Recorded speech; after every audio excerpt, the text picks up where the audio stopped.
And this one made the rounds. This thing made the rounds here. God, I don't even know what to say about this. The official Dying Light Twitter profile posted this, yeah? They thought this was promo. Man, they got dunked on hard, but wait. So they're saying to fully complete Dying Light 2 Stay Human, you need at least 500 hours, almost as long as it would take to walk from Warsaw to Madrid. And they got fucked so hard that they already had to put a note in. Note, it's about 100% completion rate. Most of the players who are in for the story and side quests will be able to complete the game quicker. It will still be a solid experience though. So all they're saying is this is as much, this much you need like when you want to 100% the game. And by the way, this is not unusual, not super unusual. There are other games where if we're talking 100% completion, like 100%, it can get up to those numbers, but most people don't 100% games. This got a lot of negative press.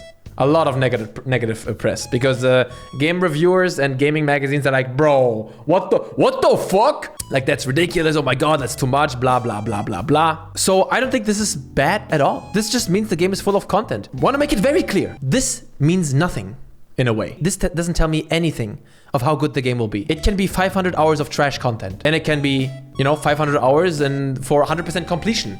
For those who really want to do it. I've said this before and I'll say it again. Game reviewers and gaming magazines who for a living review games, they don't like long games. You understand? They don't like games that are too long because, please think about it yourself, everyone knows why. When I was a kid, when I was young and fresh, a long game, it's great to have plenty of content. Because I'm not playing a game with the intention to finish it and write a review ASAP sooner than the other magazines. I'm just playing a fucking game. And most people are just playing. They get a game, they buy it, they get a lot of content out of it, and they're happy because they're not playing like, I need to complete this, I need to write a video. Stop fucking whining about this shit. Also, it's just 100% completion. Imagine crying about a game offering a lot of content. It's not a good or a bad thing. And then they had to say even more shit. Look at this. We have an update, guys. Update. 500 hours is related to maxing out the game. Finishing all the quests, endings, and so I'm guessing this means like plus, like new game plus included and shit. But a regular player should finish the story plus side quests and do quite a lot of exploring in less than 100 hours. So don't worry, happy face. That's pretending like they didn't get dunked on hard for no good reason. I might add. And big games can be good and they can be shit. Game reviewers pretend like it's 500 hours of forced labor. I have to play this for 500 hours until I can write my review. The people who consume gaming content online, like watch game reviewers, watch gaming news, like anything gaming related, is such a tiny subset of people who play video games. And that like should put shit kind of, even though I've always known it, just hearing those numbers out loud, you're like, nobody cares.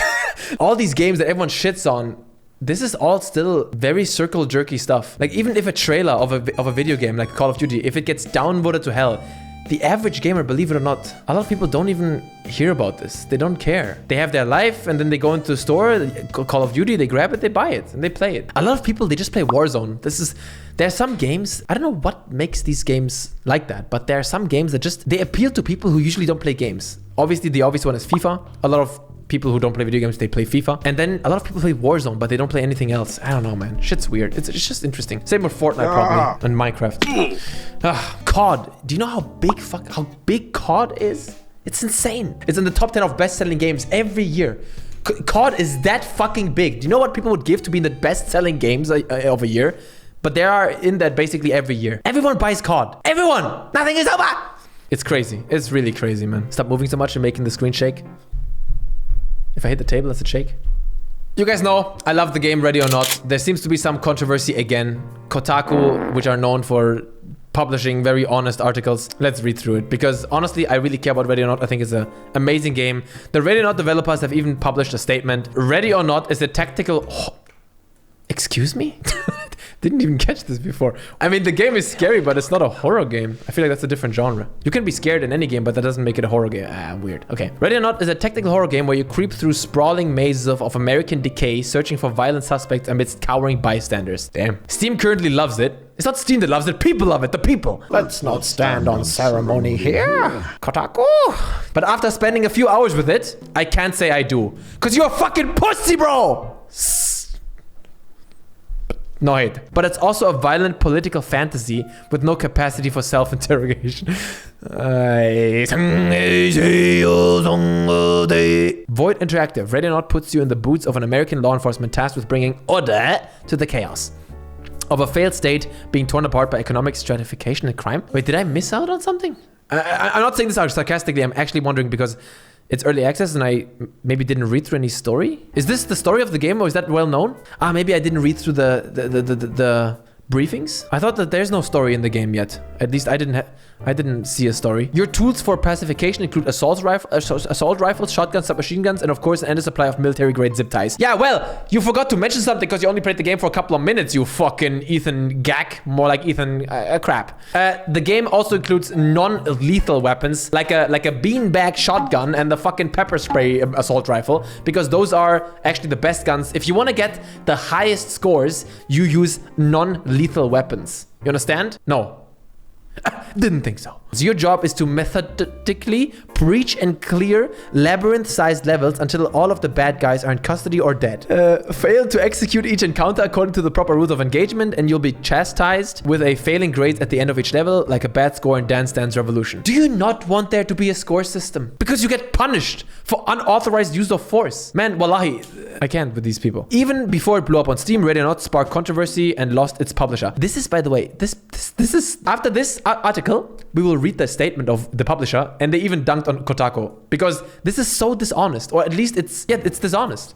They didn't lose their publisher. At least if they did, then sauce. Where's the sauce? You didn't provide a sauce. That they like lost them, like they got fired. They split off from their publisher, which developers do all the time. We don't know what happened behind the scenes. Come on. After one of its developers seemingly recommitted to adding a school shooting level. Oh God, we talked about this last time. This is so stupid. It's a school shooter level where you would end the threat. Void Interactive eventually weighed in to reassure everyone it would handle such traumatic content with care, but after playing through a handful of the game's existing maps, I'm doubtful. You'll spend more time peeking around doors for traps than spraying and praying, leaving behind a trail of chem lights to mark where you've already been. Yes, it's fucking awesome. Eventually, you'll hit upon NPCs who won't surrender. This shows again that you, Ethan, you fucking have only played a couple of hours because there's not a single enemy in this game who would never surrender. If you use the non-lethal shotgun, you can shoot rounds at them, yell to surrender, and after like 2 shots they will surrender every time. You can complete every level without killing a single suspect, and for the best scores. Fucking just bad. Radionaut's realism is effective enough to disturb, but too shallow not to descend into a farce, or worse, Blue Lives Matter cosplay with fascist overtones and alt-right dog whistles. Okay, that's quite the drop here. Let's see if he can back it up. I back it up! You have to back it up. An Easter egg in the game starting headquarters area consists of a discarded red pill box in the trash can with the words which have interpreted 4chan speak for the N-word. Void Interactive did not immediately respond to a request to clarify the intended meaning. Couldn't this mean that they're putting this in the trash? Like, this is stupid? Imagine if in the trash can there was a book that said feminism. That would also be bad, right? Because it's in the trash. The thing is, I'm gonna be real. I do believe that certain things can be problematic in video games. I think media analysis, games are part of culture, is important, and stuff like this. It's good that he's pointing this out. This alone doesn't mean anything really. Elsewhere, a box of vitamin D supplements for bone nor health from Whore Foods sits on a table next to spare ammunition, while another vitamin box references the Pepe meme. This is a game coming out in end of 2021. They do understand that the Pepe meme has basically been reclaimed. Like, Pepe is not anymore associated with this stupid shit, okay? Pepe has been reclaimed.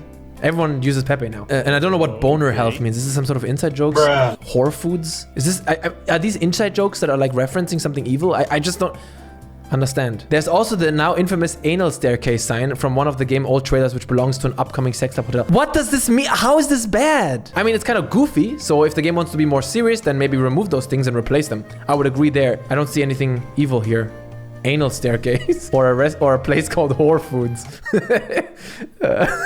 Oh, Whole Food Whore Food. Oh, I just got it.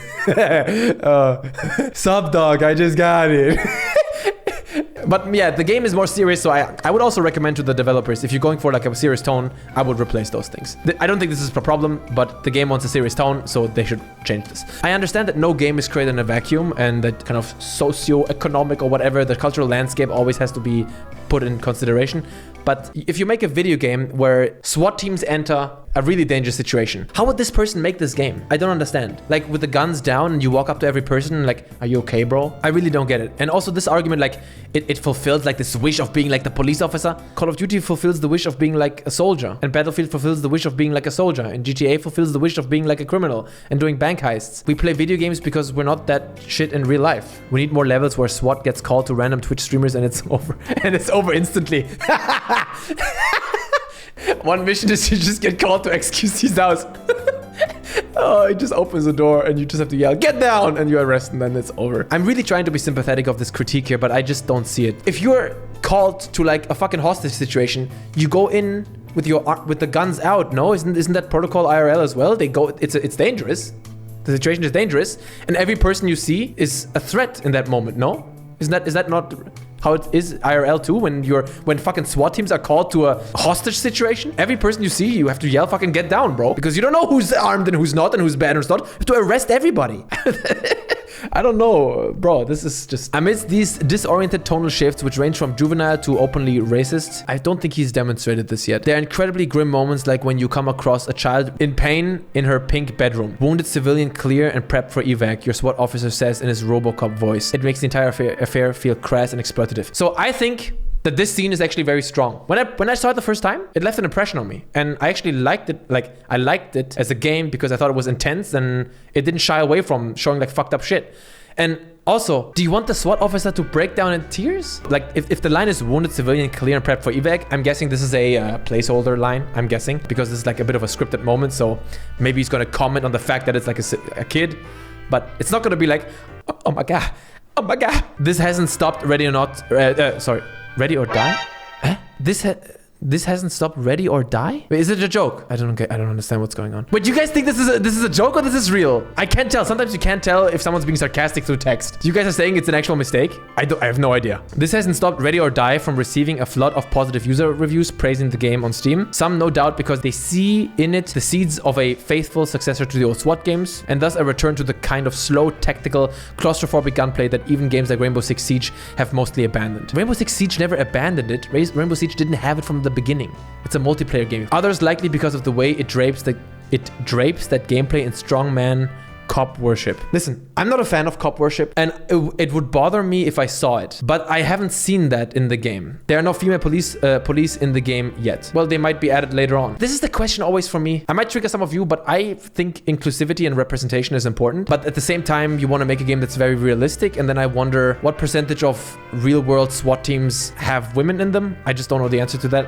I think this is maybe a game where it should maybe display the real world more than it worries about inclusivity. In this case, it's impossible to render a final judgment on a game that seems more unfinished than not. It's early access, but so far it's not shaping up to be the kind I would trust to handle the simulation of a school massacre. I think when video games are problematic, I think it should be called out, and I think inclusivity is important. I think representation is important, and if there was like really bad shit in there, I would like to know about it because I think it's important, but it hasn't been demonstrated enough, I think. So now this is Void Interactive's this is the second time they had to make a statement replying to a Kotaku article, man. I mean, I think at the end of the day, if any Void Interactive person, just see this as a positive. This is good marketing for you guys, ultimately. We would like to start by saying Void Interactive does not support or condone any form of racism, bigotry, or alt-right views, and any such views will never be tolerated by our development team or in our community. Good, I think that's a good statement. Additionally, while our game touches on hard realities and mature topics, we have no intention for it or for any other games we may produce to be a conduit for hate. Intolerance has no place in Ready or Not. Regarding the level props that have been mentioned, these are placeholder assets that were put in place to fill otherwise bare spaces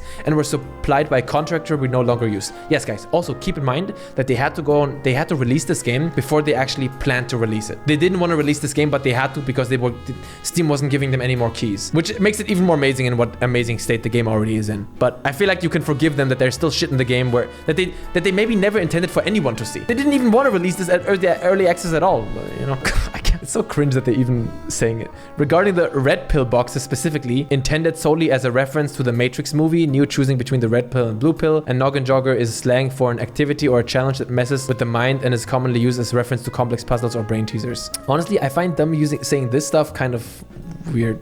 I don't know. What's it called? Plausible deniability shit. I don't. We take these allegations quite seriously and rest assured that the development team was not aware of any hateful connotations with the aforementioned props. We appreciate the community members that have brought up this concern, and for the avoidance of doubt, we have already taken steps to remove these placeholder assets, which you will note in the game's next update. Now dunking on Kotaku, it is worth noting that we were cautious about issuing a statement to Kotaku, given that in the past they have produced articles with misleading headlines regarding our mutual split with publisher Team 17. This is so cringe, man. This entire Kotaku article was so pathetic. Void Interactive split with a publisher. This is a business decision. If you have more info, please produce it. We are saddened to see that this has happened again, but we are looking forward to and will continue to correct the record whenever we can. And that's it. This is just, honestly, Kotaku, keep writing articles. Maybe it's a big conspiracy and they're getting paid. Whole pathetic fucking situations. It's a great game. Please buy it. Support those guys. I personally think even playing it with bots, with AI teammates is fun. It's awesome. I'm waiting for the next update. Oh, wait. Would you guys like if I get Cesar on the podcast? On the stream? You know, Cesar is a real motherfucker. If you guys watch the podcast with him, he's such a real, authentic, awesome, visionary. He's just a great fucking guy. Man, that guy always has some awesome inside stuff. Fucking love that guy. Young out. Young out. Young out. Awesome stream, guys.